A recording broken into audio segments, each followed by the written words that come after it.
If tonight you walked into your own immaculate kitchen and found the quietest person in your house kneeling by the trash, cradling half a sandwich like a prayer, would you throw her out or ask why she's starving? The elevator ping cut through the rain. Ronan Ashcroft, whose name glowed on half the skyline, stepped into the East Wing kitchen. Stainless counters flared back a man built to command, not to listen. Cold light poured over towers of fruit, polished copper, and, at the far end, one small figure curled beside the bin. Amara, have you lost your mind? Eating out of a trash can? In my house? His voice dropped like a steel door. Amara Morrow's hands snapped with nerves.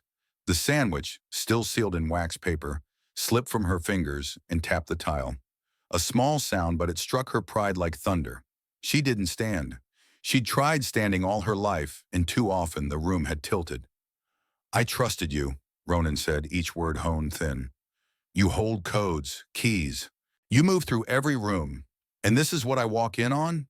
First food, then what? Cash? Jewelry? I didn't steal, she said, thread thin. I was hungry. Hungry? He glanced around, at excess disguised as elegance, then down, where a ribbon of red had started its slow trip along her forearm. She tucked the arm in, the way children hide bruises. I haven't had a real meal in 3 days, Amara whispered. My mother's in Beaufort. Heart failure, no insurance. I send almost everything. Tonight I got lightheaded. The sandwich was wrapped. It was clean. I'm sorry. The kitchen grew ears. Knew it. Too quiet. Always a sign. She's been doing it for weeks. Whispers like pocket knives. They don't kill, but they cut. Ronan stepped closer. Leather on stone. A gavel. Clean this up, he said. And stay out of the trash. He turned and halted when Bernice Cole arrived. 12 years house manager. A lighthouse in a storm. She didn't argue. She only took in the gauze peeking from under Amara's hand, then the crystal tumbler still rolling on the counter. Sir, Bernice said, soft but unyielding, let her dress the wound before the floor has more to mop. The sentence landed without spectacle, and with weight. When Ronan left, the kitchen breathed again. No one offered a towel. No one met the eyes of the woman on her knees. Amara tore a strip of paper, wrapped her arm, and scrubbed the smear on the tile where tears had fallen before she noticed them. Night swallowed the corridors. Upstairs, the city outside Ronan's office window shone obediently, a circuit awaiting orders. He opened a file. Amara Morrow, 29. Clean record. Hospice Rex. Reliable, precise, never late. Payroll, 90% wired, every cycle, to Beaufort Regional Medical. Confirmation numbers stacked like the times a person chooses hunger on purpose. Security, he said into the intercom. Kitchen cameras, last 3 nights, 8 p.m. to midnight. Shooter. Grayscale spilled across his screen. At 9:41 p.m., Amara lifted a container, sniffed, labeled it neatly, slid it back. The next night, 9:32 p.m., she stood at the bin, hesitated, unwrapped a sealed sandwich, bowed her head for one heartbeat, as if to thank it, and ate. No pocketing, no darting eyes. Just a body choosing to live. Ronan stilled. Truth had a hand on his throat. Downstairs, the staff quarters were a notch of space behind the laundry. Amara eased onto the narrow cot. Dinner. 3 saltines and a mug of hot water that pretended to be tea. Her phone buzzed, a hospital bracelet against brown skin. Mom, surgery scheduled. Don't worry, baby. I've seen worse storms. Amara, I'm here. She hit send, then leaned her head against the wall. Humiliation doesn't pay cardiology. She inhaled like the hospice nurse once taught her, counting herself back into the room. 1 more week, she told the ceiling. Just 1 more. Morning arrived on glass in long, patient lines of rain. The house woke the way big houses do. Timers, schedules, people worn smooth by routine. 2 voices met in the doorway of the dining room. She should have been fired on the spot. She dirtied the counters. Bernice's gaze cut clean. Wipe your own corners before you wipe your mouth on someone else's. Amara climbed to the first landing and polished the rail until the cloth squeaked. When she straightened, the chandelier bled gold into blur. A high buzz skimmed her ears. The cloth slid from her palm. Thud. Amara! Bernice dropped a basket of folded linen and was down with 2 fingers on a pulse. Hey, baby, stay. With me. Dr. Nielsen, she shot over her shoulder. Now. 10 minutes later, plastic hummed, monitors scolded, and an old physician with a new stethoscope frowned. Blood sugar bottomed, he said. Dehydration, malnourishment. She's been skipping longer than any of you care to guess. Ronan stood there. Not a man who price-tagged neighborhoods, but the boy who once skipped dinner out of pride, staring at a word that didn't belong in his house. Malnourished. They carried Amara to a guest suite, the kind reserved for VIPs who never stayed. The Egyptian cotton sighed when she sank. Vadrip. Soup cooling under a dome. A doctor's handwriting that made sternness feel like care. Ronan waited in the hall while the house shrank around its emergency. Accusation has a temperature. So does remorse. Hours later, she blinked awake. The world returned in slow tiles. He was in the chair, tie crooked, face unarmored. You fainted, he said quietly. You're safe. Her throat rasped. Don't say you're sorry, he said.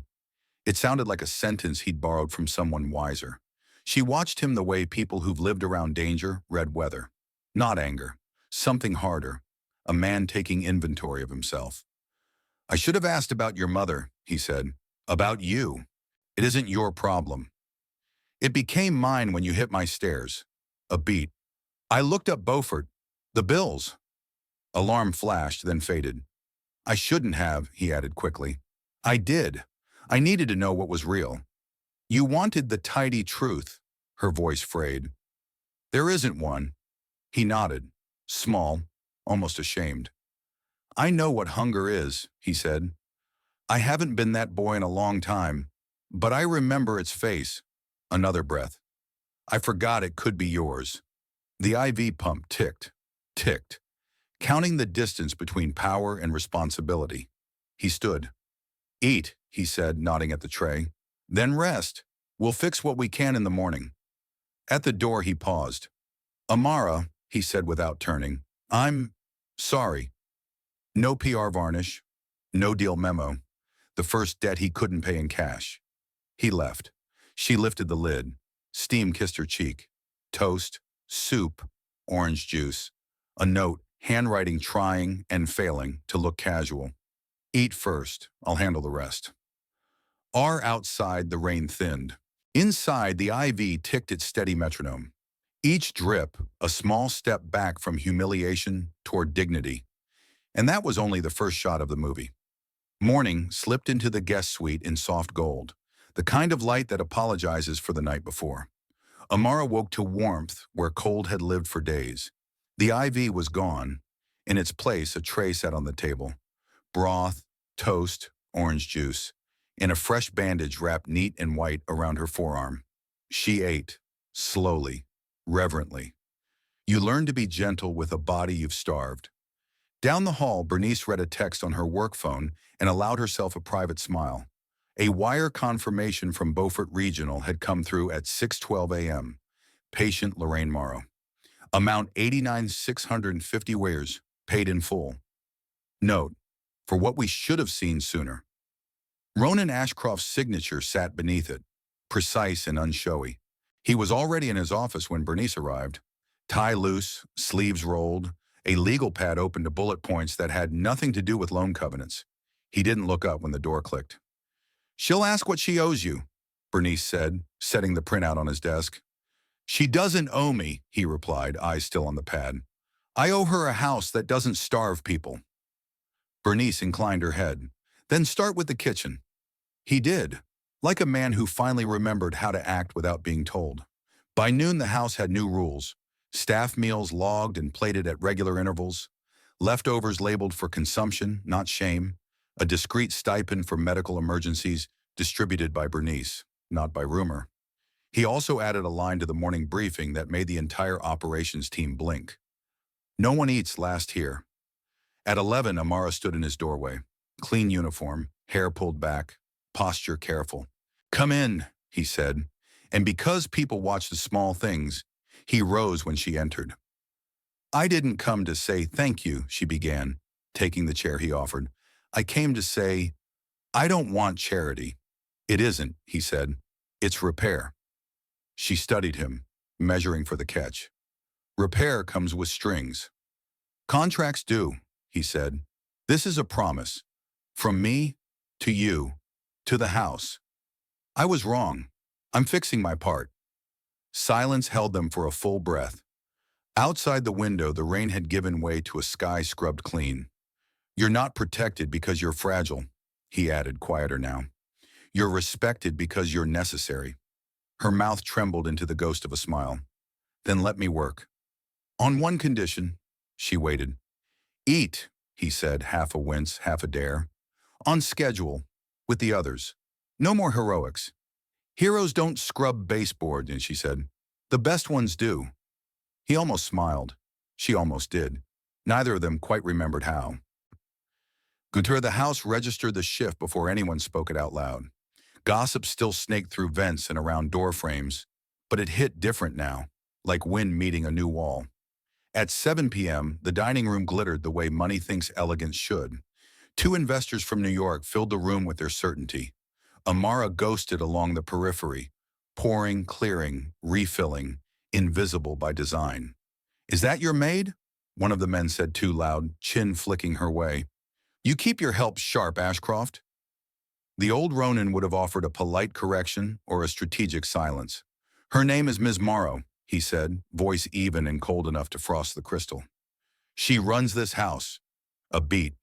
"My apologies," the man muttered, confused and suddenly aware that the room had shifted 5 degrees away from him. Amara's hand stilled over a plate. When she lifted her eyes, Ronan was already looking at her, not for approval, not for absolution, as if to say, "I see you now, and not because you saved me any face." It wasn't forgiveness, it was a new first sentence. After service, she found a small saucer of cooling creme brulee on the back counter with a post-it stuck to the ramekin rim. In case dessert was all talk, B. Bernice had the handwriting of a woman who told hard truths and also made sure you ate sugar when you needed it. Amara cracked the top with the back of a spoon and laughed. Soft, quick, surprised by the sound as it left her mouth. Routine returned, but not the old kind. Amara rebuilt hers in the open. Breakfast with the kitchen staff instead of a rushed sip of hot water in a janitor's closet. Rounds with a clipboard not to be small, but to be thorough. Schedules posted where sunlight could touch them. Under her nudge, waist dropped. Brakes staggered properly. A corkboard appeared in the hallway. "Voice your fixes." Anonymous suggestions were read aloud at the week's end by Bernice, who had a way of making anonymity feel brave instead of afraid. The house got better. Not everyone liked it. Vanity takes longer to starve than people do. On a Wednesday, between linen orders and a repair ticket for a guest bath faucet, Amara found something sour in the wine cellar corridor. A small tacky smear on concrete. Not wine, too sweet. She followed it with her eyes. At the end of the trail, a storage crate sat an inch skewed from the wall. Inside, empty jars, labels peeled. A folded receipt for a delivery nothing on the books could account for. Initials scrawled across the bottom like a signature that didn't expect to be read. VR, Vanessa Ralston, assistant housekeeper, seniority 3 years, grievance 3 months, smile that flickered around the edges when Amara walked in a room. Amara didn't rush. She photographed, logged, tucked the receipt into a clear sleeve. Facts, not fury. Then she went to Bernice. "I want to tell Mr. Ashcroft," she said, "but I don't want to be the girl who finally got invited to the table and started pointing at crumbs." Bernice's laugh was a short, bright thing. "Point at crumbs if the crumbs lead to rot," she said. "We built a whole wing on Don't Rock the Boat. Look where that got us." Ronan heard her out without interrupting. When she finished, he steepled his fingers and said the thing she didn't expect. "Why did you bring this to me first?" "Because you gave me this house to tend," she said. "I won't let anyone salt the soil." He nodded once. "Follow the trail. Don't tip her. You want to see it. I want to see it break." The next night, Amara walked the corridor again, flashlight in one hand, the calm of a person who refuses to be spooked in the other. Behind a false panel, hand-cut, lazy craftsmanship, she found the rest. A burner phone taped to the inside plank, plastic bags, vendor stickers layered and half-peeled. Small thefts, systematic enough to matter. She turned and nearly ran into Vanessa. The woman's arms were folded. Her mouth was already curled into the smirk of someone who believes tenure is a shield. That didn't take long, Vanessa said. You've been moving inventory off property, Amara replied, voice level. That ends. Do you really think he'll believe you over me? Vanessa glanced toward the ceiling, toward the office where the decisions lived. I've been here longer. I have friends in accounting. You're the guilt project. Amara stepped closer until the space between them went quiet. I have evidence, she said. You have a habit. The smirk flinched. Enjoy your last shift, Amara added. Not cruel, not loud, then walked past her like dignity itself had a weight and she was strong enough to carry it. She didn't run. She didn't look back. She knocked once on Ronan's door and set the sealed envelope on his desk. When he finished reading, he breathed out through his nose, an old boxing reflex he hadn't used since he was 19. I'm going to make an example, he said. Make a correction, Amara replied. Examples turn people into warnings. Corrections turn houses into homes. He sat back, considered. You don't belong in this world, he murmured, not unkindly. No, she said. I'm here to make it better. He nodded. Then help me. By 8:30 the next morning, Vanessa's badge was deactivated. No shouting, no public spectacle. The termination letter was dry and specific. Unauthorized removal of estate property. Breach of trust. Effective immediately. The house thrummed with whispers that sounded different than last week's. Less gleeful, more wary. When systems begin to change, people test the edges with gossip. The edges held. Ronan stood at the back of the staff room as Bernice read the updated policy bulletin. He didn't speak. He didn't need to. He watched the way shoulders lowered by a fraction as people realized that dignity wasn't just a speech. When the room cleared, he found Amara in the atrium, watching the rain beat on the glass dome and race itself down the curve. You were right, he said. I was hungry, she replied. Hunger makes you see where the food goes. He huffed a single breath of a laugh. Tonight, he said after a beat, I want you at the table. At dinner. 2 nonprofit directors. We're talking equity and worker protections. You don't have to speak. Just be there. I'm not a trophy, she said. You're a witness. She weighed that. Witness had always been her job. The person who saw what everyone else managed not to. This time the seeing would be public. All right, she said. Under candlelight made its complicated promises.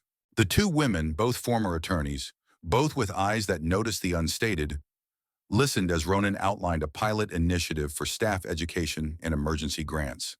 Then one of them, Helen, turned to Amara with the benevolent curiosity of a person who means well and has the power to prove it. What changed here, she asked. Be specific. Amara didn't look to Ronan for permission. We stopped rewarding silence, she said, and the person with the money stopped pretending that was leadership. Helen's mouth tugged into something like approval. You speak like a director. I scrub like one too. Laughter loosened the room's tie. Later, as plates cleared and candles burned low, Ronan watched from across the table as confidence found Amara's posture inch by inch, like muscle remembering it was meant to hold.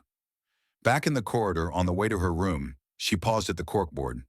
Someone had tacked up a new card under Voice Your Fixes. Let Ms. Morrow run the next staff meeting. People listen when she does. No signature. She didn't need one. She slept that night for the first time in weeks without dreaming of glass or tile or cold lights. In the morning, she woke to a message on her secure line from a name she didn't recognize. Former janitorial night staff. Downtown Foundation office. I found something you should see. Not here, not on the phone. If you're really changing things, meet me. Hunger makes you see where the food goes. It also makes you see where the rot begins. The next chapter of the story wasn't in the kitchen anymore.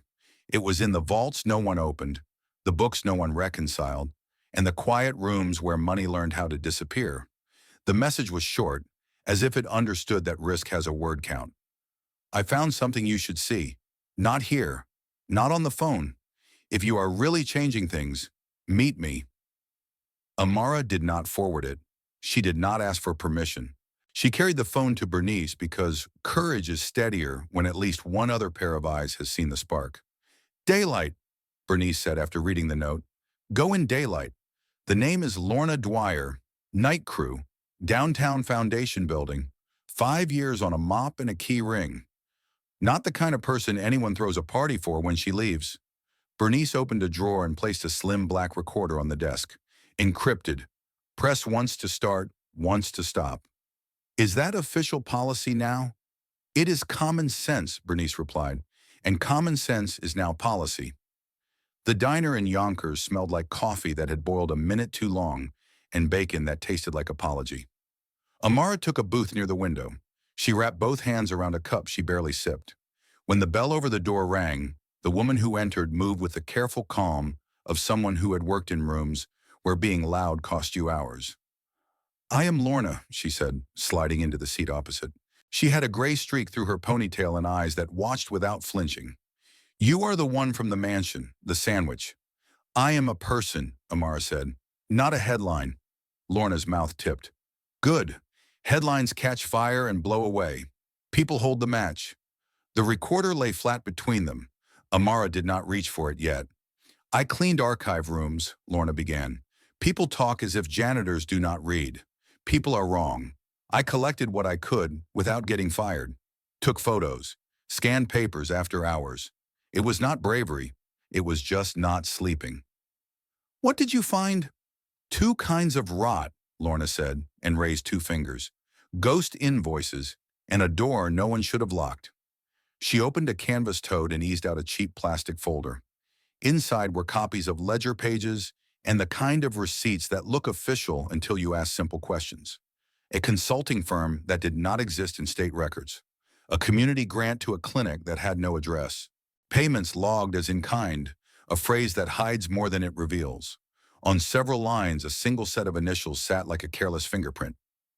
G.B. Gregory Brandt, Lorna said. The one who smiled at every ribbon cutting? I never cleaned his office without gloves. There was always something sticky, not the kind that drips, the kind you cannot wash off. And the door, Amara asked. The vault in the west wing of the old foundation offices, Lorna said. On the plan, it is listed as storage. The lock was changed 8 years ago. After that, only 3 badges could open it. Brandt's, a deputy's who left with a settlement, and a master code that your boss probably does not know exists. How do you know that? I was there for a pest control visit. The technician needed the door opened. I watched a deputy punch a code that did not match the official list. I make it a habit to notice the things I'm not told. Amara pressed the recorder. The red light blinked on, steady and patient, as if it had all the time in the world. They did not. Why now? Amara asked. Because I saw you refuse a check that would have fixed your life and broken it at the same time, Lorna said. Because my grandson is breathing better, and I promised myself I would not spend the rest of my years pretending I did not see what I saw. Because I am tired of mopping the same stain. Will you testify if we need you? If you stand where I can see you, Lorna said. If you tell me when to speak, and you do not let them throw me away after. I will not, Amara said. I did not come this far to build a cleaner rug over the same floor. Back at the estate, Ronan stood by the window with his phone face down, an old habit for bad news. Amara placed the folder and the recorder on his desk without ceremony. He listened. He did not interrupt. He did not pretend to be surprised, and he did not waste time performing outrage. When the last click of the recording fell quiet, he said one sentence. We opened that door. The downtown foundation office had been staged for donors and cameras. Glass and steel, glossy prints of children and after-school programs, text that promised measurable impact. Behind the donor wall, an elevator led to a sub-level that did not appear on any tour. Ronan's security director met them there with 2 staffers and a portable safe kit. The air was cool and dry. The light hummed like a fluorescent secret. The West Wing corridor ended at a steel door with a keypad and a keyhole. Dust traced the lines of the frame like a chalk outline. The security director ran the official master code. The light did not change. He tried the secondary code. Nothing. He turned to Ronan. "Try the ghost one," Amara said. He raised a brow. "People do not give a vault a new lock unless they also give it a new language," she added. The director entered a third string. The panel clicked green. Inside, the vault did not look like a dragon's den. It looked like a cautious person's office. Metal cabinets, banker's boxes, a plastic tub with a cracked lid. On the top shelf, a dusty camcorder, the kind that eats tapes and time together. They opened the cabinets first. The top drawer held applications stamped rejected. Many of them were from Black or Latino candidates for staff roles throughout the foundation. In the margins were notes in red ink. "Will make donors uncomfortable. Overqualified for culture fit. Not suitable for brand." Amara's face did not change. She knew better than to show rage to a camera, even one that was not on. The next drawer was worse. Complaint letters. Some printed and addressed, never mailed. Some written by hand and then crossed through with a heavy pen stroke. A maid who reported a supervisor for touching her wrist and whispering things that had no place in a workplace. A kitchen assistant who asked for her schedule to be posted fairly and was demoted to nights. Every letter ended with a stamp, resolved internally, no follow-up required. Ronan set a palm on the cabinet and closed his eyes. He did not ask who had known. He did not say that he did not. Denial is a luxury that evaporates under fluorescent light. The plastic tub held financial ledgers with neat columns and sinister footnotes. Cash gifts logged with no donor names. Transfers to a shell firm with a patriotic title that meant nothing. A series of entries labeled reallocation in years that coincided with new property purchases and press releases about expansion. At the back of the tub was a sealed envelope. Inside lay a maintenance order with a signature that did not belong to anyone still on payroll. West Storage Vault contents removed per directive. A date, 8 years ago. "Why keep the rest if they already took something out?" Ronan asked, almost to himself. "Because people like trophies," Amara said, "even when the trophy is proof." They set up a triage table on the vault floor. Evidence envelopes, gloves, a log for chain of custody. The security director recorded every box as it left the room. Bernice arrived without being called, unrolled a second tablecloth, and began building order out of the mess. She wrote labels with her steady hand. Personnel, complaints, ledgers, video. "Eat," she told Amara when an hour had passed and all anyone had consumed was adrenaline. There is no heroism in falling down twice. Ronan powered the camcorder. The tape inside clicked forward with a tired whir. Static, then a holiday party in the foundation atrium. Laughter, a string quartet, a speech about impact. The camera drifted, as if held by someone bored or paid too little to care. It settled on a corner where a woman in a housekeeping uniform stood near a tray of glasses. A man in a tailored suit stepped into frame. His smile did not touch his eyes. The woman stepped back. The camera shook and lowered. The image cut. Ronan stopped the tape. No one spoke for a long stretch of quiet. "Send the digital copies to legal, then seal them again," he said to the director. "Everything leaves this building under chain of custody. Nothing vanishes. Nothing is refiled where it can be forgotten." He turned to Amara. "I am done with rooms that teach silence." "Then build rooms where speaking is policy," Amara said, "and hire people who will not decorate over a crack." That night, the estate was as still as it had ever been. Yet inside that stillness, 1,000 small instruments were tuning to a new cue. Bernice kept watch from the service office with a pot of coffee and the steel patience of someone who has seen storms and learned the exact moment to board up the windows. The security team rotated with tighter intervals. The kitchen packed 2 extra staff meals and left them in the guest suite fridge without being asked.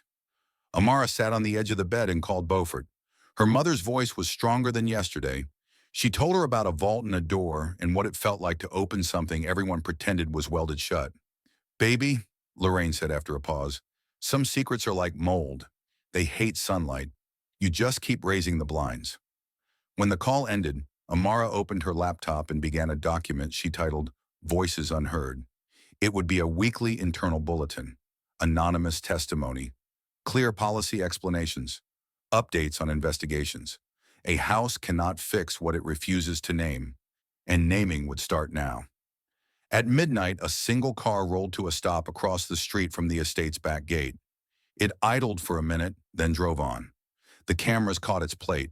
The head of security texted the number to a contact at the city who owed him 3 favors. The reply came back with a leased owner in a post office box. The game had changed. The other side knew it too. By morning, the choice was plain. This was not just a matter for human resources or polite board votes. This was law. This was duty. This was a chance to set a new standard or to prove that every apology the House had made was just a way to buy time before becoming itself again. Ronan called his attorneys and asked for a former federal investigator who worked with whistleblowers. They sent him a man with a careful suit in the eyes of someone who had once carried a badge. His name was Thomas Rayburn. He reviewed the vault log, the copies of ledgers, the camcorder, the complaint letters. He asked pointed questions. He did not look impressed or shocked. He looked ready to work. "You will need to prepare for pressure," he said. "People with a lot to lose are going to try to convince you that the best thing for the world is for you to be quiet. They will use the language of stability. They will offer you every polite version of hush." "They already tried," Amara said. "Then you know how to say no," Rayburn replied. "Good. We will file properly. We will protect the chain. We will pick the forum before they do. Once we step into this, there is no inching backward without sinking." "We are not inching," Ronan said. "We are walking forward." He signed authorizations. He opened archives. He did not flinch when Bernice slid a stack of old decisions in front of him and said without heat, "These were ours too." He nodded. "Then we repair those as well." At noon, Amara stood in the staff room with a clipboard. The board on the wall no longer read "Voice your fixes." It read "Voice our fixes." She told the team what she could without compromising a case. She explained how to report safely, where to go if they feared retaliation, what would be different this time. She told them that the House would pay for outside counsel if any staff member needed independent advice. She said the sentence she had needed to hear on the night of the sandwich, but had not. "No one is disposable here." The room did not clap. It did something better. People looked up and held her gaze. Respect is quiet when it is real. Late that afternoon, as the sun brushed the glass of the atrium with a soft hand, the first consequence arrived. An envelope without a return address slid under Amara's door. Inside was a single line in careful print. "It is not over." She read it twice. She put it in a clear sleeve and logged it as evidence. She did not let it take her breath. She had learned to breathe through worse. Outside, the city carried on in its ordinary rush. Inside the house, a new idea had taken hold. Secrets had a shelf life. Doors stayed locked only when everyone agreed to pretend they had lost the keys, and Amara Morrow had stopped pretending. The next step was obvious. The vault in the city had been a start, not the center. There were other locks, other ledgers, other hands that had learned to move money through words like reallocation and in-kind and community grant. She sent a message to Agent Barrett at the Department of Justice, the investigator Thomas recommended. It contained a summary, a list of file numbers, and a request for a meeting under conditions that would keep every witness safe. Then she closed the laptop and stood by the window while the last of the afternoon light threaded the garden paths. The air smelled like rain had recently left. The glass dome held a reflection of her face that looked tired, and also something else she recognized from the mirror the first day she was brave enough to look. She looked like a person who planned to keep opening doors. The Department of Justice building looked like authority pressed into stone. Agent Rochelle Barrett met them in a conference room with no view and fluorescent lights that punished hesitation. She was mid-40s, composed, the kind of calm that made liars talk too much and honest people breathe easier. "Miss Morrow, Mr. Ashcroft," she said, setting a legal pad on the table. "You're here voluntarily. This is recorded. Your identities will be protected to the extent the process allows. Once we begin, I control the pace. Understood?" "Understood," Ronan said. "Yes," Amara replied. Her palms were dry. Courage had stopped borrowing sweat from fear. Barrett slid a form across to Amara. "Whistleblower designation. You'll state in your own words how you obtained the materials, what you observed, who else had access, and any retaliation you've already experienced. Amara signed her name in a hand steadier than she felt.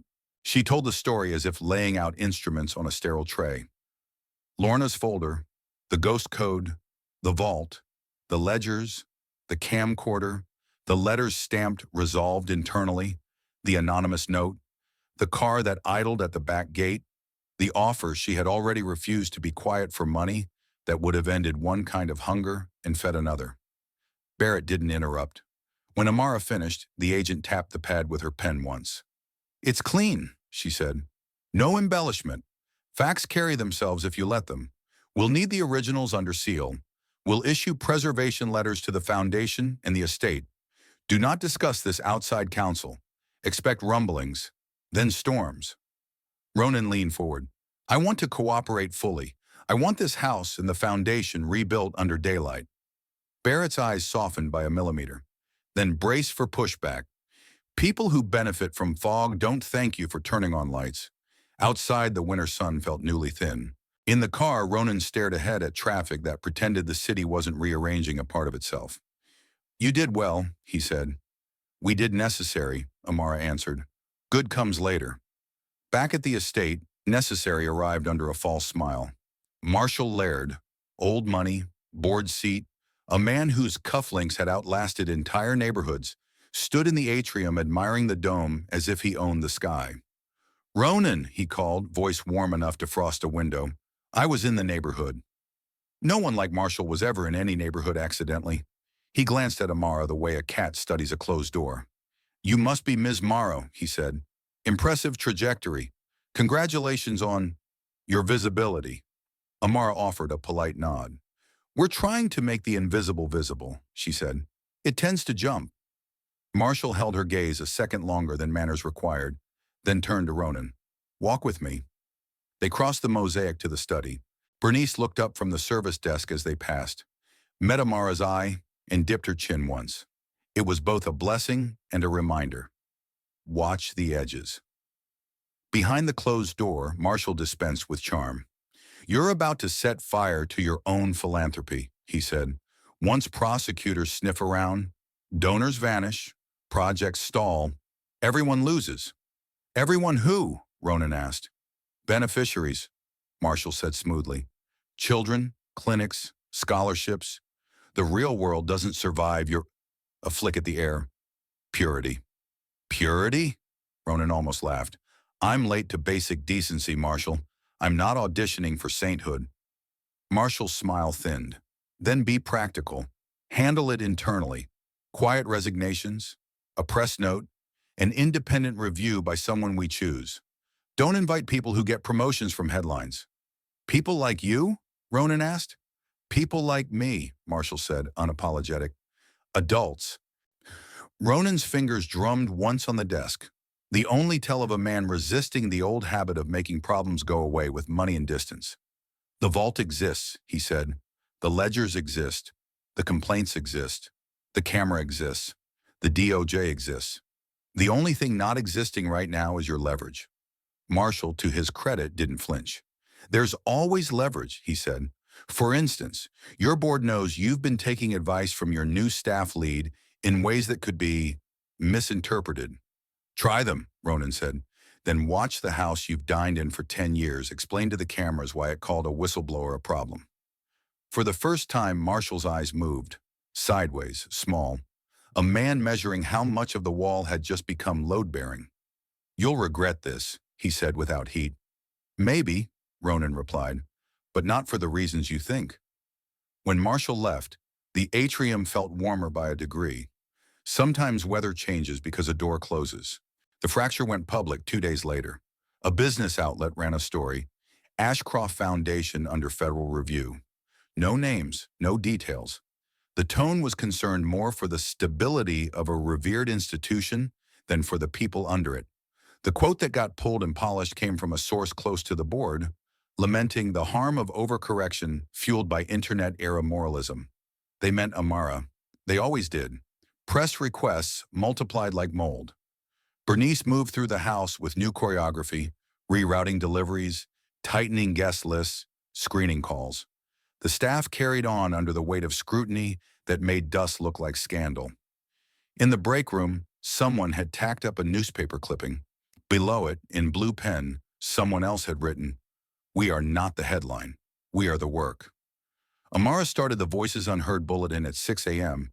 and sent it by 7 to every staff inbox. Item 1. A clear outline of reporting channels, inside and outside, with numbers and names and a promise in bold at the bottom. No one is disposable here. Item 2. An anonymized excerpt from a complaint letter found in the vault with the stamp "Resolved, internally absent." Item 3. The new policy list, including a sentence that made her throat tighten as she typed it. Staff meals are a right, not a perk. At noon, 2 black SUVs idled at the back gate. Not threats, journalists. A junior producer in a trench coat asked the guard to pass a message. A feature, sympathetic, they promised. Human interest. Amara sent out a tray of coffee with a note. No comment now. Drink something warm.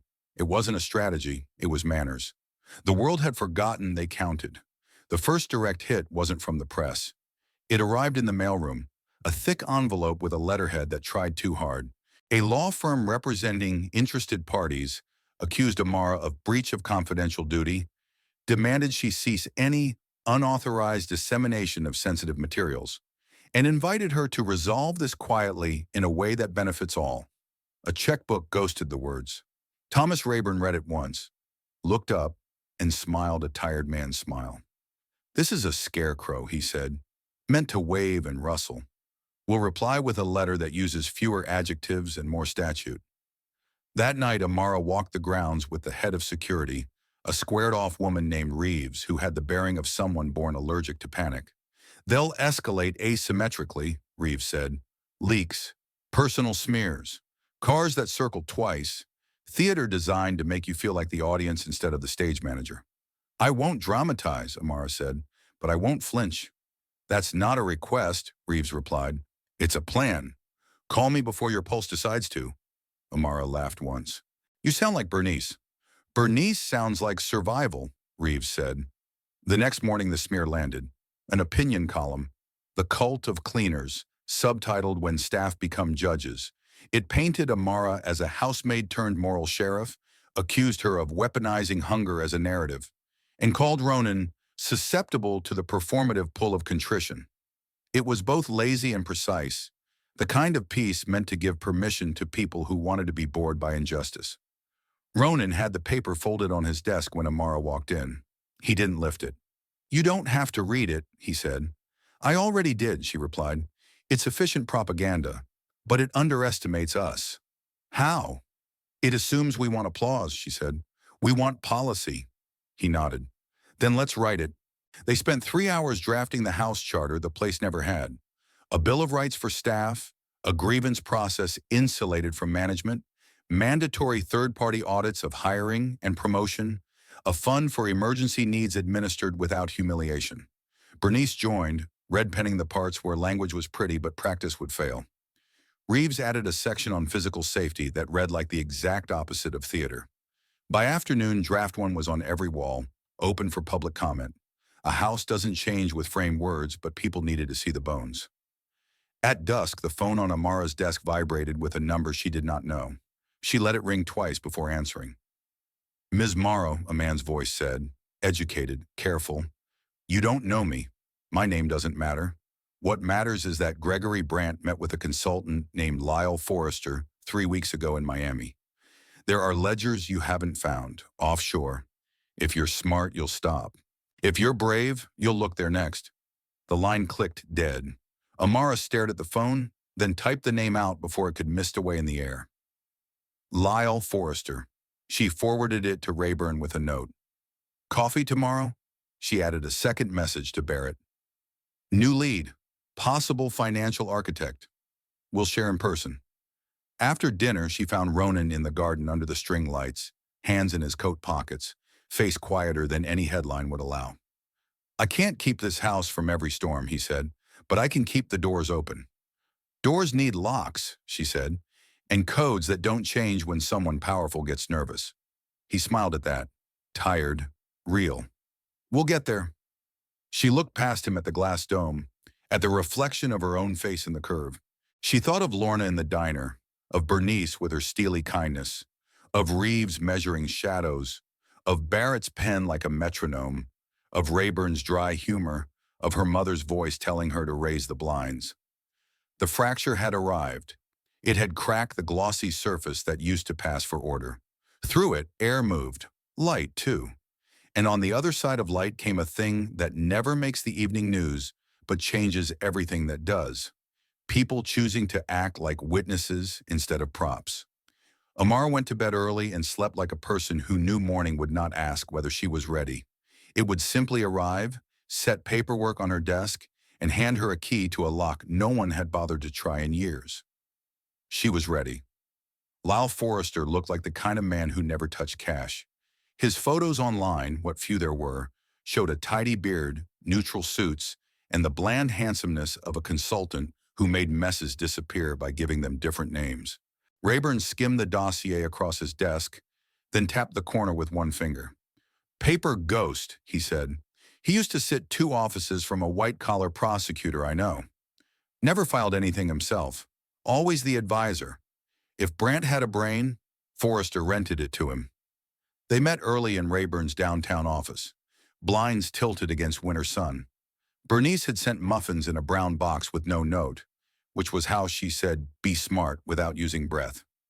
Reeves stood near the window with a tablet, watching a live map of the estate's perimeter, because vigilance is a muscle, and she liked her strong. "Miami," Rayburn said, pointing at the note from the anonymous caller. "You fly with cover. Reeves will seed a rumor that you're in Albany for policy meetings. If Forrester thinks you're across state lines under neon, he's less careful. He's arrogant. He'll assume you came to him to be scolded. Let him." "I'm not there to be scolded," Amara said. "That's why I'm sending a subpoena with you," Rayburn replied. "It's the polite kind. The rude one comes next." He slid a thin folder across the desk. "And this is a preservation letter for his firm. We put him on notice the second you step out of the car." Ronan watched her read.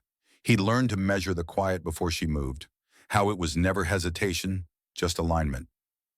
"You're not going alone," he said. "I know," Amara answered. "Reeves will have the shadow detail. You won't come in. If Forrester sees you, he turns the meeting into theater." Ronan's jaw flexed once. He'd spent a life entering rooms to control them. Now he was learning how to guard the door instead. They flew out that afternoon on a commercial flight 2 rows apart like strangers. Reeves sat an aisle back with a baseball cap low and the posture of someone on vacation who never truly is. Miami did its best impression of paradise. Heat pressed into December, a sky so blue it felt expensive. The gallery along Biscayne looked like a banker's daydream. White walls, white wine, sculptures that dared you to admit you didn't understand them. Forrester's assistant recognized Amara from the news and waved her into a back room too quickly. Forrester stood with a flute of champagne he didn't seem to drink. His eyes warmed the way marble does, technically. "Ms. Morrow," he said, "you're braver than I expected, or hungrier." "It's usually both," she replied, not taking the chair he gestured to. "Lyle Forrester, you're on notice." She handed him the letter and the subpoena. He didn't bother to read, only glanced at the letterhead like it was a joke he'd heard before. "You came to the wrong room for righteousness," he said mildly. "People give to feel good. I help them feel efficient." "You built shells that ate schools and clinics," Amara said, "and you taught men like Brandt to name theft reallocation so they could sleep." "Prove it," he said, as if ordering coffee. "We will," she said. "But for now, the slush you ran through Cardinal Oak, the in-kind entries with no donor, the cash that fell through your fingers and landed in offshore accounts whose names look like yachts. We have ledgers, we have logs, and now you have me." He smiled finally, small and appreciative, like she'd delivered a line he enjoyed. "The DOJ will offer you a room and a recorder," he said. "They'll offer me a chair on the other side of the table. The difference is they think you'll cry first." "You mistake exhaustion for fragility," she answered. "I don't cry in rooms where men are paid to measure it." He finished the champagne and set the glass down without sound. "Run along, Ms. Morrow," he said. "Take your subpoenas and your story. There's an event tonight at the Fina. If you're going to wage a moral campaign, You might as well do it where cameras are good. Cameras don't scare me, she said. Dark does. She turned and left before he could reply. Outside, Reeves peeled off a column, fell into step. He gave you anything? Reeves asked. He gave me his tone, Amara said.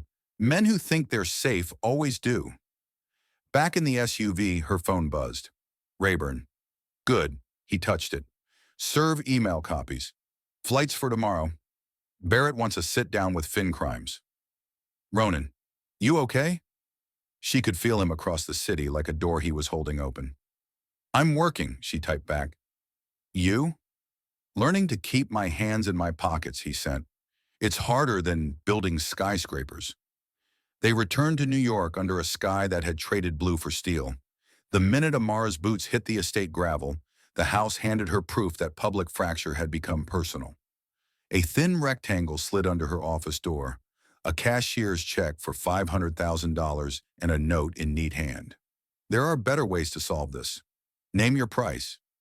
She turned the sink on and watched paper dissolve. Reeves watched the drain. Ballsy, she said. Bored, Amara answered. They think silence is for sale because it always has been. Ronan appeared in the doorway, took in the torn waterlogged scraps, and didn't ask. He handed her a printed email instead. Barrett, he said. Prelim subpoenas issued.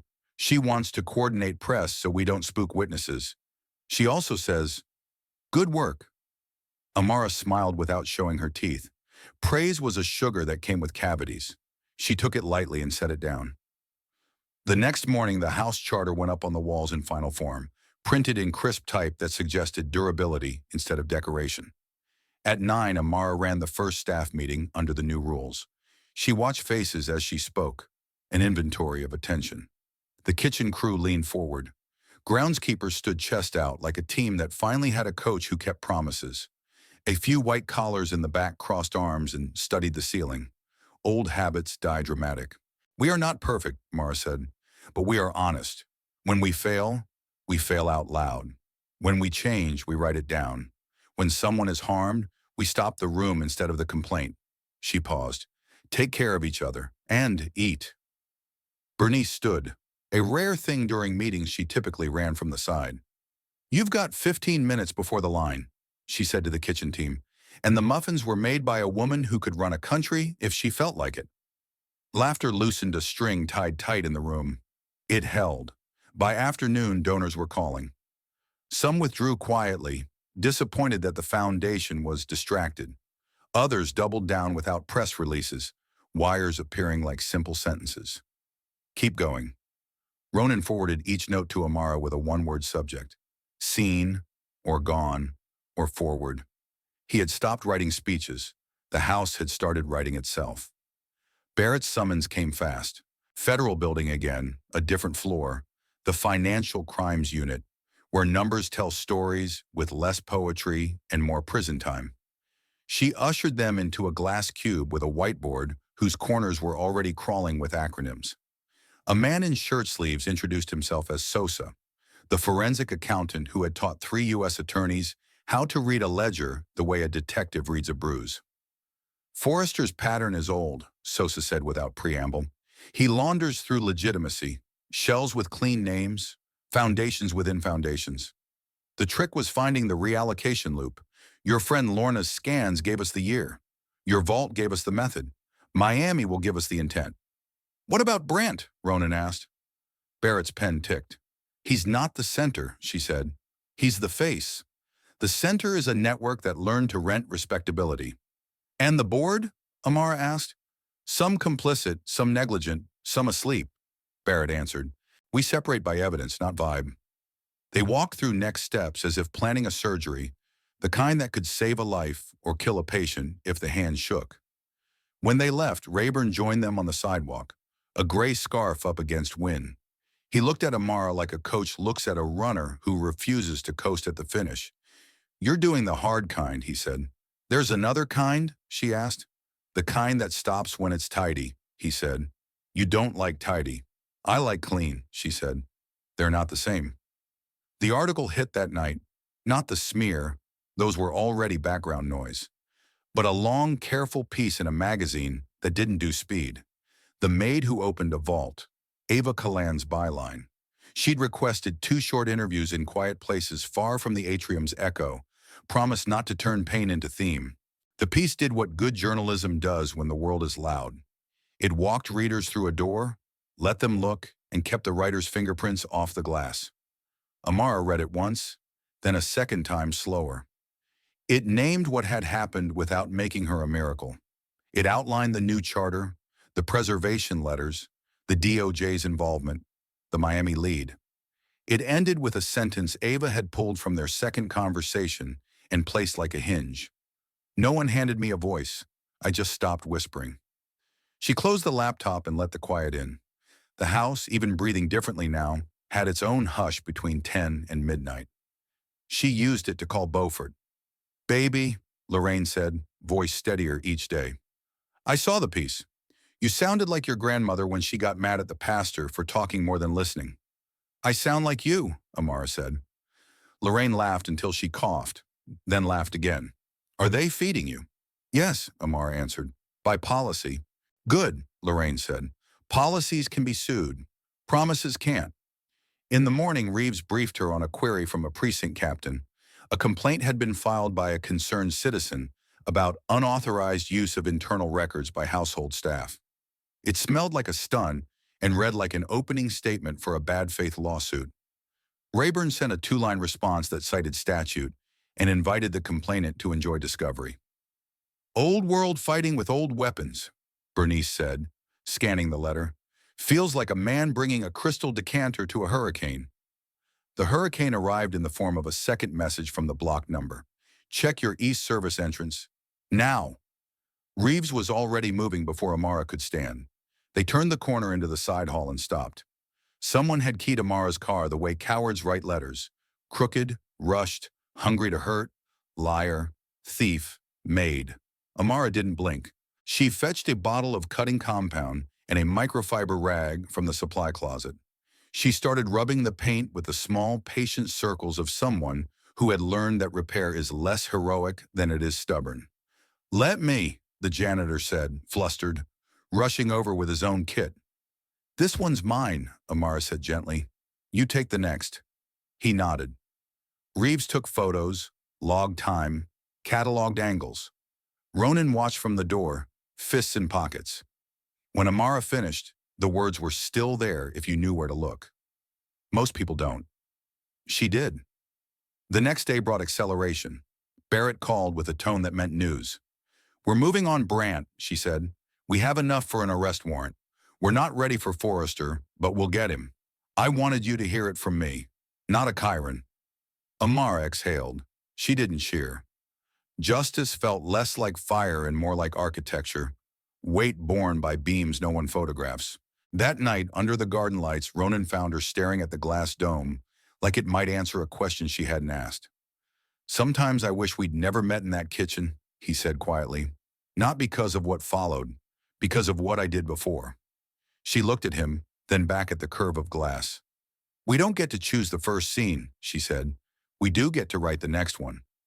He nodded, and for the first time since the night of the sandwich, she saw something in his face that did not require repair, only use. He was a man who had remembered he could be useful to more than himself. "Tomorrow," he said, "we'll brief the staff before the news breaks. Then we'll spend the afternoon on the fun plan. If the foundation burns down, we plant something that won't grow mold." "We already started," Amara said. He smiled. "I know." Late, just before sleep, she opened the Voices Unheard draft and added a line at the top for the next issue. "We are not here to fix silence. We are here to speak, and to keep speaking when the lights go off." She closed the laptop, turned off the lamp, and let the house hold her. Outside, somewhere upstate, a man with too many suits and not enough conscience was packing a weekend bag without checking the news. In the morning, someone would stop him. Papers would be read. Hands would be cuffed without drama. Cameras would be late because they always are for the part that matters. And Amara would drink coffee, run a meeting, answer a call, and open another door. They always come late for the parts that matter. Papers get signed in rooms without windows. Handcuffs close with the soft, practical sound of a seatbelt. Men who talk too loudly for years finally lower their voices to a private register. You can only hear if you're standing right there. At 7:42 a.m., Agent Barrett texted one word to the secure thread, go. By 8:19 a.m., Gregory Brandt was in custody on a golf course outside Charleston. No perp walk, no speech. He kept his head down like a man counting the grass blades he'd never touch again. The clip would hit the news later, after captions and context made it palatable. For now it was just a quiet subtraction from a system that had mistaken charm for virtue. At 8:30, Amara stood in the staff room under the new house charter. Reeves flanked the door. Bernice held a clipboard. Ronan took a place against the wall instead of at the front. Symbols matter. So does distance. Some of you will hear it from the news at lunch, Amara said. You'll hear it here first. Federal agents arrested Gregory Brandt this morning. More actions are coming. You'll see trucks, badges, questions. You'll also see rumors. When in doubt, ask me or Bernice. If you need a lawyer, the house will pay. Yours, not ours. Eat before the adrenaline hits you like coffee you didn't order. A hand went up in the back. Grounds, mid-50s. Sun in the lines of his face. Are we safe? Yes, Reeves said before Amara could answer. Because we plan for not safe. Soft laughter. It landed where you want laughter to land, in the gap where fear breathes. They broke. The kitchen fed people like policy required it. The maintenance team returned to a pipe that had been asking to burst for 3 weeks. The house went on, which is another way of saying it chose not to return to what it was. At 9:12, Ronan forwarded 2 donor emails. Seen, gone. It had become their shorthand. The first note was simple. Do the work, my money follows the receipts. The second was polite in a way that said more than it appeared to. We're pausing our giving while you navigate this moment. Translation. We like the old wallpaper. By 10, the Business Channel Chiron found the arrest. A pundit in a perfect tie frowned at the instability of rapid reforms, while a ticker celebrated a construction stock unrelated to any of it.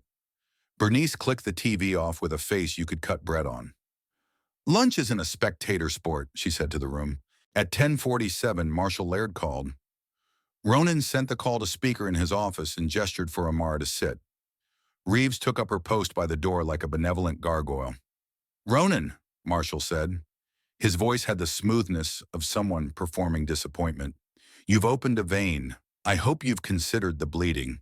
I have, Ronan said. I hired people who know how to stop it without stuffing the wound with PR. Marshall sighed the way a man sighs when a horse he bought refuses its gait. This could have been quiet. It was, Amara said before Ronan could. For 8 years. There was the sound of a smile flattening.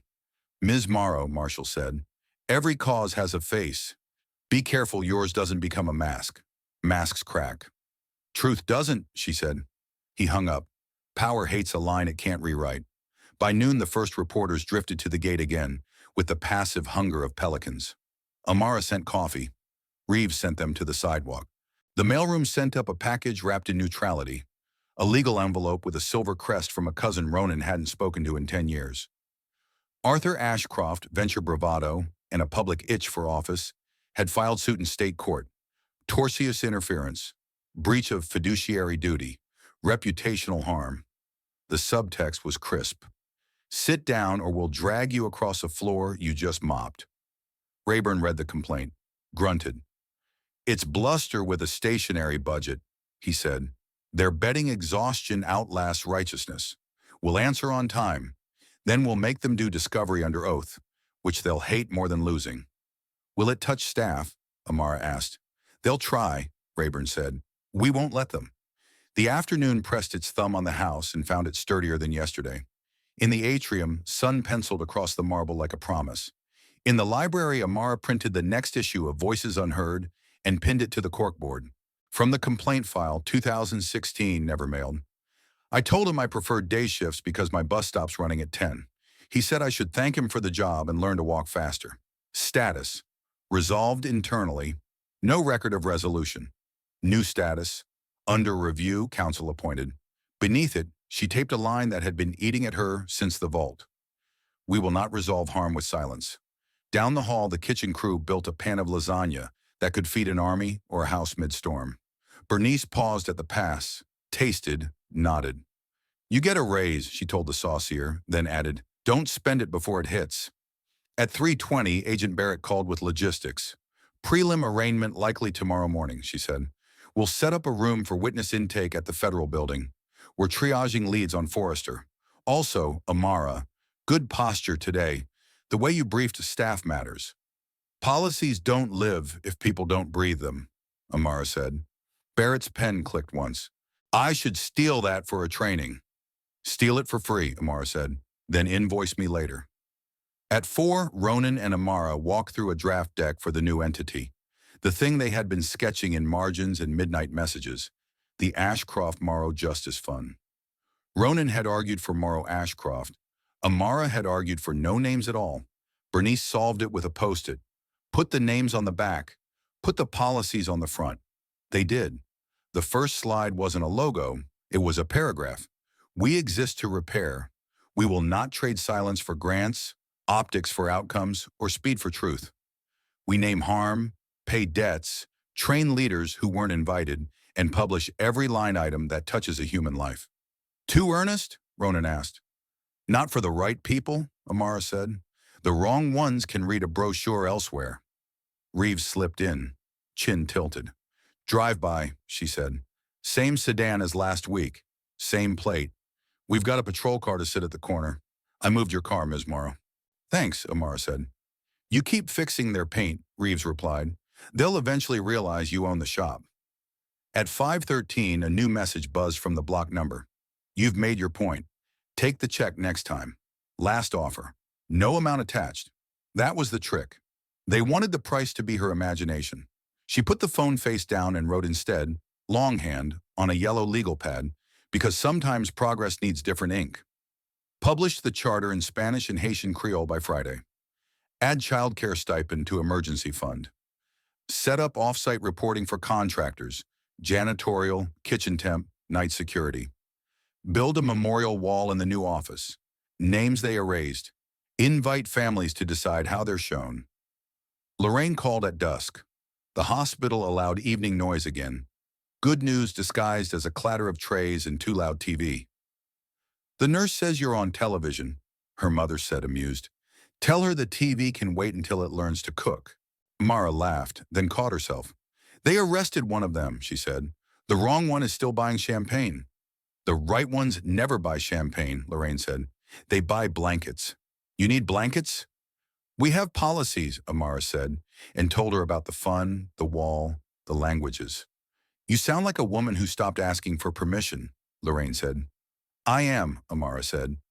After dinner, a small thing happened that felt bigger than the arrest.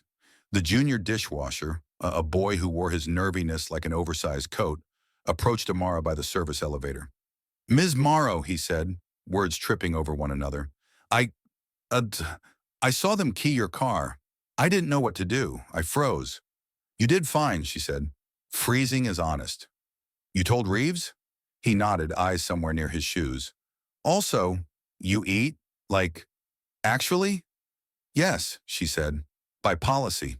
He nodded again, relief loosening the coat. Okay, he said. Okay. Achoo. When she turned the corner, she found Ronan waiting by the window at the end of the corridor, where the city makes itself visible like a fact. The arraignment will be ugly, he said. We don't go. We send Rayburn, she said. We send the policies. We send lunch to the clerk's office. He looked at her, then laughed in that surprised way that had become his better reflex. God help me, he said. You're teaching me manners. Bernice is, she said. I'm just passing them along. Alone in her room, she opened the Voices Unheard draft again and added a section titled, How to Survive a Storm Without Becoming One. It wasn't literature. It was practical. Eat, hydrate, sleep in rotations, do not argue online, write down what you saw while it's fresh, report up and out. Do not let shame talk to you in a voice that sounds like authority. At 10:06, she closed the laptop and found the house's new hush. It didn't feel like the old silence, the kind that swallows and digests. It felt like a stage without actors yet. Lights warming, crew in place, a sense that something honest was about to happen because enough people had decided to stop lying. Morning arrived with an email from Ava Callan. I'm hearing about a secondary archive. Downtown office, unlabeled crate. I won't print without you. If you confirm, I'll protect. If you deny, I won't chase shadows. Amara typed back, confirmed. DOJ has chain. Wait for filings. Then explain the architecture, not the drama. There was a discipline to truth. You didn't feed it candy. By 8:03 a.m., the clip finally hit the screens. Brant in blue blazer, hands fronted, mouth a hard white line. The Chiron got his title wrong and his salary right. The anchor read words someone else wrote. The internet did what the internet always does. Clipped, captioned, declared victory, moved on. In the staff room, no one cheered. Bernice passed around orange slices like a track coach. Reeves scrolled without expression. Ronan stared at nothing for 3 steady breaths, then said, "We briefed the contractors at noon. They deserve the same protections we do. And at 1, Amara added, we go see the library." The old branch in the Bronx wore its abandonment openly. Boards like eyelids, graffiti like a fever dream. The city had been a signature away from demolition. Now taped to the door, a permit, renovation, structural, emergency egress to code. Inside, the air smelled like dust and promise. Sun made shy patterns through dirt fog glass. A muralist sketch sat on a folding table, hands rising from soil, holding a small flame that refused to gutter. "Feels like a room that wants to be honest," Ronan said. "Rooms can learn," Amara replied. "You teach them by what you do inside." He watched her walk the perimeter, head tilted the way people tilt their heads when they're listening to something only they can hear. She stopped in a far corner and placed her palm on the wall. "Here," she said, "the memorial." He nodded. "And here," he answered, pointing to the opposite wall, "the ledger. Every dollar in, every dollar out, updated weekly. No fine print." They stood together in the bright cold of a half-rebuilt room, 2 people who had started as a bad headline and become something that didn't need one. Outside, a truck downshifted. Inside, a small truth settled. Institutions breathe through the choices of the people who run them. Today, those choices included orange slices, subpoenas, coffee for reporters, and a wall that would hold names the world had tried to smudge. On the ride back, Amara's phone buzzed with an unknown Miami number. She answered on speaker. Lyle Forrester's voice slid into the car like a man who had paid for the upholstery. "Ms. Morrow," he said, "your friend enjoyed his morning walk with federal escorts. Congratulations. You knocked over a pawn." "Pawns don't run yachts," she said. "Cute," he replied. "Be careful you don't build your new little fund atop a demolition site. Foundations crack in aftershocks." "That's why we publish our blueprints," she said. A beat of silence. "You won't like discovery," he said and hung up. She smiled without humor. "He thinks threats are universal." "They are," Reeves said from the front seat. "So are seatbelts." When they reached the estate, a plain envelope waited in Amara's inbox. No crest, no threat. Just a photocopy of a maintenance log from 8 years ago with a handwritten note at the bottom in unfamiliar block letters. He wasn't alone. Check Cardinal Oak. Check the West Wing orders the week before Christmas. No signature. Lorna, someone else who had finally found a moment to not be afraid? She forwarded it to Barrett and Rayburn with one line. "We keep going." "Tomorrow," Ronan said that night under the garden lights, "we file the answer to Arthur's suit. We post the charter translations. We bring the contractors into the room. We start demolition at the library. We send flowers to the clerk who has to schedule Brandt's hearing. And we eat." "And we eat," Amara echoed. She slept like a person who knows the next day will ask much and offer little, and who accepts the trade because the work is the reward that doesn't clap. Dawn brought fog. The house hummed. Somewhere downtown, a judge's calendar made space. In Miami, a man in a glass office practiced a smile that would not matter. In Beaufort, a nurse warmed Lorraine's hands before morning meds. In the Bronx, a muralist taped off a clean line. And in a mansion that had learned to breathe a new way, a woman who once knelt by a trash bin picked up a pen and wrote the day's list at the top of a page. Opened the next door. The fog sat low over the city, the kind that makes sound travel slower and decisions feel heavier. By 7:15 a.m., the estate was awake in the new way. Coffee before panic, schedules before rumors, food before meetings. Amara walked the corridor with a stack of handouts. charter translations, contractor rights, hotline numbers that rang to people outside any chain of command the old house would have recognized. At 8:02, Rayburn texted from the courthouse. Answer filed. Hearing set. Arthur wanted a camera. Judge prefers law. A photo followed. A bland hallway, beige on beige. Justice's true palette. Breakfast, Bernice said, intercepting Amara with a plate. You don't get to write policy about eating and then starve on principle. Amara ate. Principle tastes better with eggs. By 9, the atrium filled with people who never use the front door. Night janitors, delivery drivers, temp cooks, grounds crew from the secondary property in Nyack. They stood under the glass dome like they were testing gravity. Reeves ran the safety portion with the unshowy authority of a flight attendant on a turbulent day. Exits, protocols, who to call when you can't call anyone else. Then Amara took the floor. 2 things, she said. You belong in this room, and you're safer when you act like it. It wasn't oratory. It didn't need to be. People nodded and put the cards in their pockets like tools. At 10:13, Agent Barrett's name lit Amara's screen.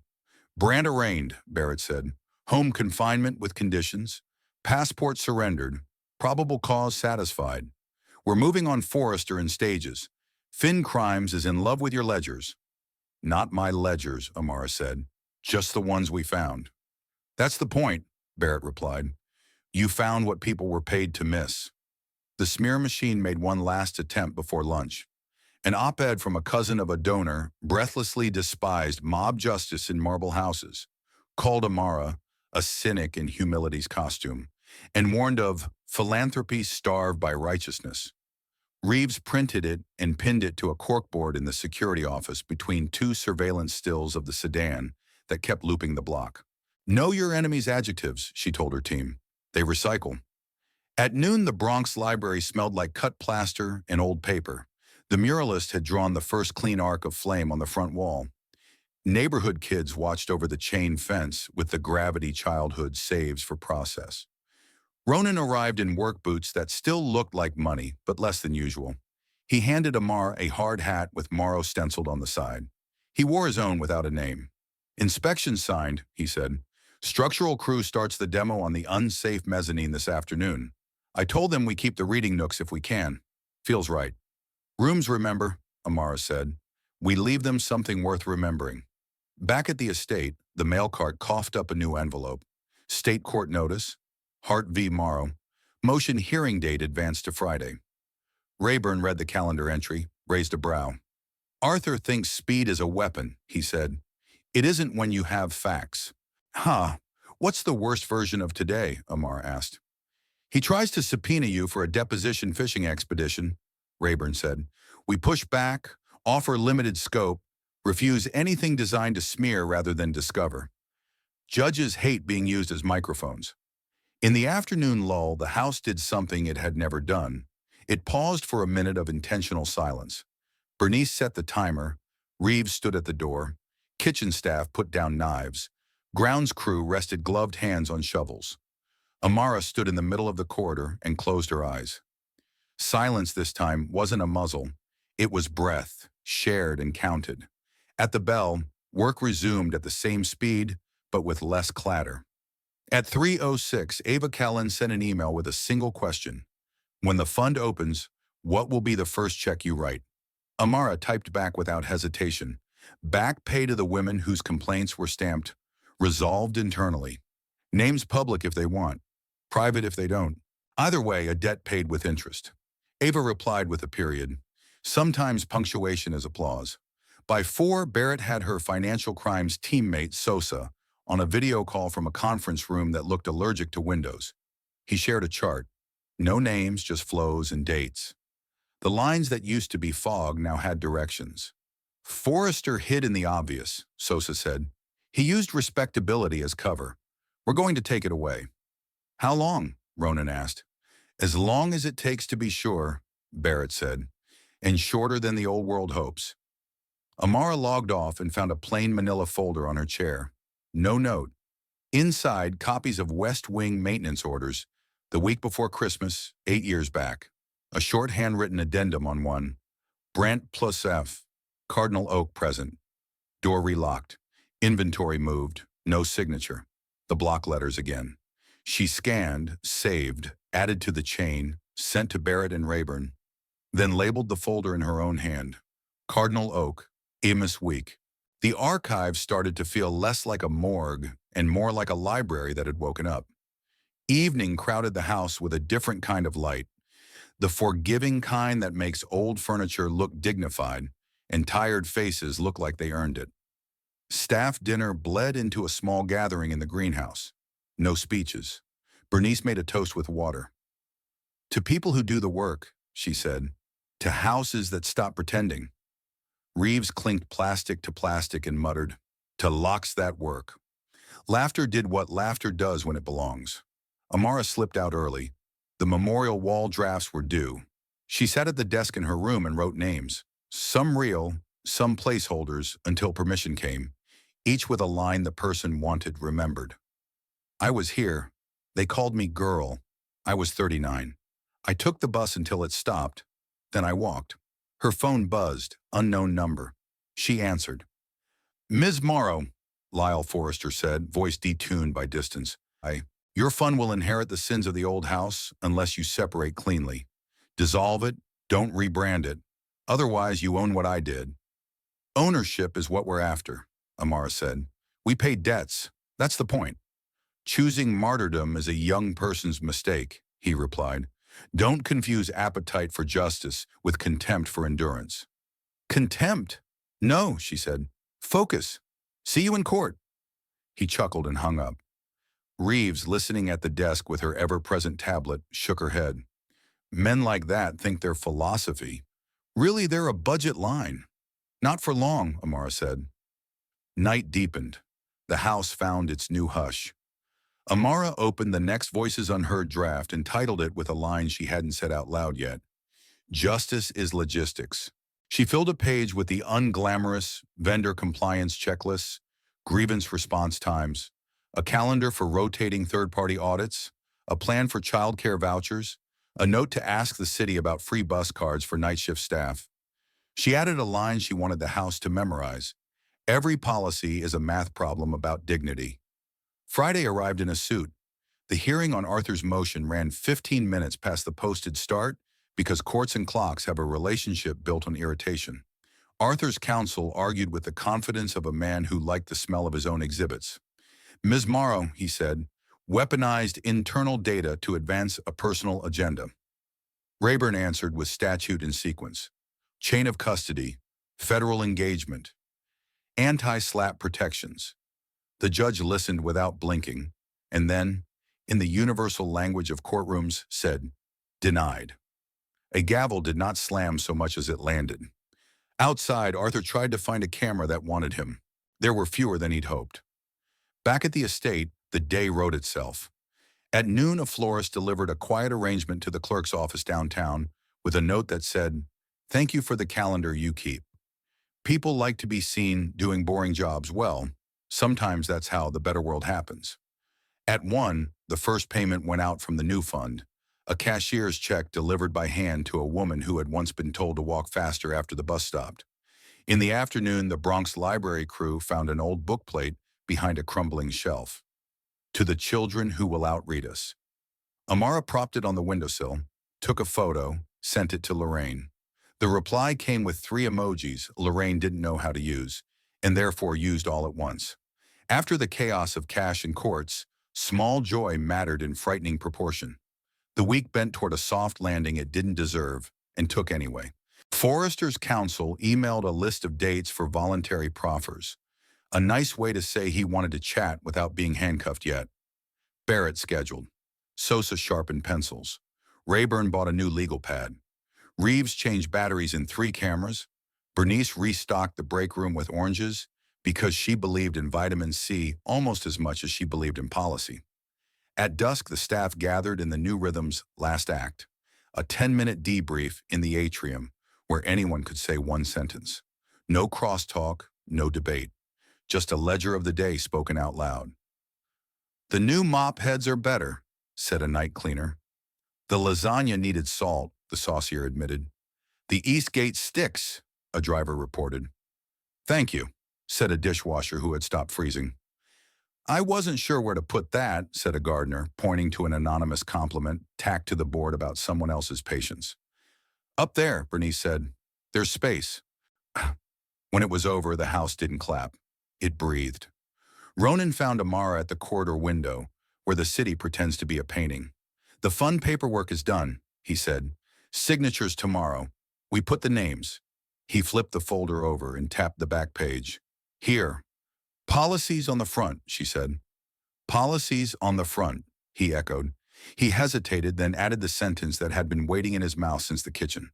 I'm sorry for the glass, for the words, for not seeing. She met his eyes without rescue. You're fixing, she said. That's the apology that counts. They stood in comfortable quiet. Two people who had learned that redemption is an action verb and rarely photogenic. Later, alone under the greenhouse string lights, Amara called Beaufort. Lorraine was propped in a chair by a window that remembered sunlight. You sound taller, Lorraine said. I'm just standing up straighter, Amara replied. You were always tall, Lorraine said. You were just busy ducking. They said I love you in the flat way that makes it truer. After the call, Amara walked the path to the staff lot. Her car wore faint ghosts where the words had been. She didn't polish them tonight. Reminder has its uses. In her room, she opened the memorial wall draft and copied out a line in big, careful letters for the top. We are not here to fix silence. We are here to speak. She pinned it to the corkboard, turned off the light, and let the house hold her. Outside, the city shrugged off fog. In Miami, a man rehearsed sentences that would not save him. In a federal building, an agent closed a file and took a breath. In the Bronx, a mural dried enough to accept a second coat. And in a kitchen that once turned plenty into shame, a new staffer wrapped 2 sandwiches, labeled them clearly, and slid them into the front of the fridge where no one could pretend not to see. Morning would come. It always does. It would bring emails and subpoenas, and deliveries and mistakes, and corrections and coffee and lists. It would ask for courage that looked like logistics and love that sounded like policy. And Amara Morrow, maid, witness, director, would meet it with a clipboard, a pen, and a sentence she now carried like a key. Open the next door.